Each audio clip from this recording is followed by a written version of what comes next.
قمة دوري أبطال أوروبا اليوم، ريال مدريد ليفربول في ملعب الانفيلد. مباراة صعبة على النادي الملكي، مباراة صعبة على ريال مدريد. شو تقولون انتم جماهير ريال مدريد؟ مباراة صعبة لو لا؟ وبشارع الجماهير ريال مدريد. انت راح تسألني هذا السؤال، ريال مدريد اذا خسر اليوم ويا ليفربول يطلع من دوري أبطال أوروبا لو لا؟ خذها من عندي، ما راح يطلع. ريال مدريد إذا خسر اليوم ويا ليفربول ما راح يطلع. ليش؟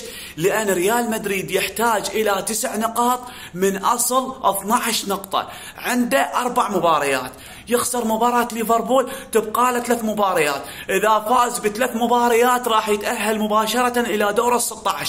لكن ريال مدريد ما نريد نقول إحنا يخسر اليوم، إذا فاز يعني تبقى له مباراتين، إذا فاز بيها راح يتأهل مباشرة إلى دور ال16. اكتبوا لنا بالتعليقات شنو توقعاتكم للمباراة ومن راح يفوز.